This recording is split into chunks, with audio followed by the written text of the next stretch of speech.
Ouh. 120 secondes. L'invité de Vincent Rayon. Le président de la Confédération, Uli Maurer, a donc été reçu hier par le président américain Donald Trump. La rencontre a eu lieu dans un contexte de relations tendues entre l'Iran et les États-Unis et alors que les échanges diplomatiques entre les deux pays transitent par la Suisse depuis presque 40 ans.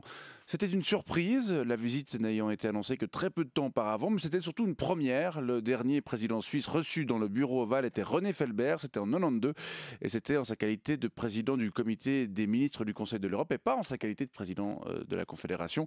On en parle avec vous, Franz Wuffli, bonjour. Bonjour, monsieur. Vous faisiez partie de la délégation suisse à Washington, vous êtes l'un des conseillers diplomatiques d'Uli Maurer. Alors, je l'ai dit, cette visite, c'était une surprise. Depuis combien de temps est-ce qu'elle était planifiée? Alors, c'est mardi après-midi que Horny Samantha, c'est la secrétaire particulière de monsieur Trump, elle a téléphoné à monsieur Maurer pour lui ordonner de venir immédiatement à Washington. C'était un peu short notice, mais on a réussi à s'organiser. Donc 2 jours à l'avance, monsieur Maurer n'avait rien de planifié? Ah si, on a dû annuler pas mal de rendez-vous, mais surtout on a dû se bagarrer pour trouver des billets d'avion. Le vol direct depuis Zurich pour Washington était déjà complet, alors on a dû passer par Rome, Fiumicino. Vous n'avez pas utilisé un avion du Conseil fédéral? Non, le Falcon était malheureusement déjà réservé. Très bien. Et alors comment s'est déroulée cette rencontre? Ah, très bien. Monsieur Maurer a dû commencer par faire le ring kiss, comme tous les dirigeants étrangers qui sont reçus par monsieur Trump. Qu'est-ce que c'est le ring kiss? Le ring kiss, vous devez vous mettre à genoux et embrasser la grosse bague de monsieur Trump.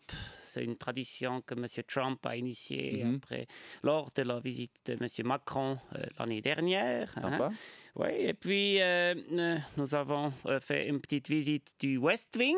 C'est l'aile de la Maison-Blanche dans laquelle se trouve le fameux bureau ovale. Oui, mais M. Trump a montré à M. Maurer plusieurs photos de lui, jeune. Et puis, il a aussi montré des photos de la foule impressionnante qui était présente lors de son investiture. Et puis, il a aussi offert des petits cadeaux à M. Maurer. Les fameux petits cadeaux qui tissent les liens diplomatiques. Oui. Alors, qu'est-ce que c'était? Alors, une jolie casquette et puis une petite bibliothèque miniature en bois à monter soi-même. Il a dit c'est typique de chez vous, on n'a pas très bien compris. Et puis on a dû enlever les chaussures et on a pu entrer dans the Oval Office. D'accord. Et donc là, M. Maurer était très excité. On imagine bien, c'est un peu le saint des saints quand même pour un dirigeant étranger. La moquette est très douce, très fluffy. Et vous avez les poils passent entre les doigts des pieds. Ça fait des frottis comme ça dans le dos. Des frottis. Dans le dos. Vous avez donc parlé de l'Iran, j'imagine, même si M. Maurer n'a pas voulu commenter le dossier en déclarant sur CNN, je cite, I can nothing say to this issue. Oui, il parle très bien l'anglais, oui. Oui, M. Bolton, le conseiller à la sécurité nationale de M. Trump, nous a dit d'aller dire aux dirigeants iraniens que les États-Unis vont détruire leur pays, puis offrir le territoire de l'Iran à l'État d'Israël. Et qu'est-ce que vous avez répondu?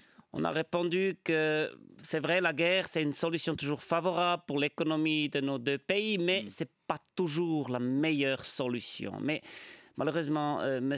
Trump était sur son téléphone, alors il n'a pas écouté. D'accord, ça c'était pour le volet diplomatique. Oui. Dans le volet économique, vous avez aussi évoqué un potentiel accord de libre-échange? Oui, on avait pris avec nous un dossier avec des propositions qu'on a laissées à M. Trump sur son bureau, the Executive Desk. Mais on nous a expliqué que probablement il ne va malheureusement pas le lire parce que le dossier fait plus qu'une demi-page. Oui. Et puis, M. Trump a allumé la télévision et nous avons plus pu parler à cause du bruit. C'était donc la fin de l'entretien, après un peu moins de 3 quarts d'heure. Oui, M. Trump nous a dit « Get the fuck out » et puis il a commencé de se déshabiller. Il paraît qu'il regarde toujours Fox News nu. Assis sur son bureau? Je ne sais pas, on n'a pas pu rester regarder. Et puis alors, nous sommes partis et nous avons pris l'avion. Heureusement, il y avait encore des places dans le vol direct pour Zurich. Donc si on résume, près de 20 heures d'avion aller-retour pour une quarantaine de minutes d'entretien. Quel bilan vous tirez de cette rencontre? C'est un bilan très positif. Après plus de 10 années au Conseil fédéral, c'est le premier succès politique pour M. Maurer. Maintenant, il peut prendre sa retraite. Et c'est en ça que c'est un bilan positif. Très bien. Franz Wuffli, conseiller diplomatique du président de la Confédération. Je vous remercie pour ce débriefing de la visite d'Uli Maurer à Washington et je vous souhaite une bonne journée. Je vais aller faire une petite sieste parce que la economic class de United est vraiment pas confortable.